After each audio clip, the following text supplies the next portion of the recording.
بسم اللہ الرحمن الرحیم۔ شروع کرتا ہوں اللہ کے نام سے جو بڑا نہایت رحم اور کرم کرنے والا ہے۔ ایک مدینے کا بہت پیارا سا قصہ ہے عورتوں کے لیے، یہ سنیں اور آگے شیئر بھی کریں، اپنے نالج میں اضافہ کریں۔ عورتوں کا زیور۔ مدینے کی عورتوں میں ایک مرتبہ بحث چھڑ گئی کہ عورت کا اصلی زیور کیا ہے، تو کسی نے کہا ہاتھ خالی نہیں ہونے چاہیے، کسی نے کہا ناک خالی نہیں ہونی چاہیے، کسی نے کہا گلا خالی نہیں ہونا چاہیے۔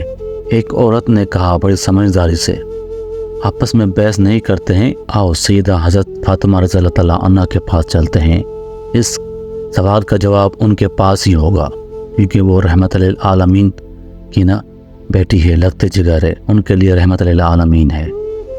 کیونکہ حضور پاک صلی اللہ علیہ وسلم جب بھی کہیں جاتے تھے، کسی طرف بھی جاتے تھے، تو ان سے سلام کر کے جاتے تھے، ان کے پاس ضرور جواب ہوگا۔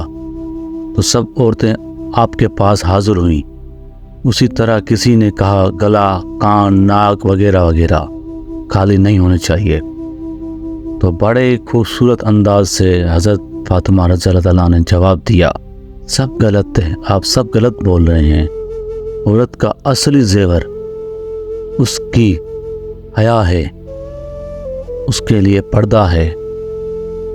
اللہ تعالیٰ کبھی کسی عورت کو حیا والی زیور سے محروم نہ رکھے اور پردے میں رکھے، آمین ثم آمین۔ یہ ہے حضرت فاطمہ رضی اللہ عنہ کا جواب، بڑے خوبصورت بڑے پیارے انداز سے، کیونکہ یہ حضرت محمد مصطفیٰ صلی اللہ علیہ وسلم کی آنکھوں کا نور، ٹھنڈک ہے، اور امام حسن امام حسین کی والدہ گرامی ہے۔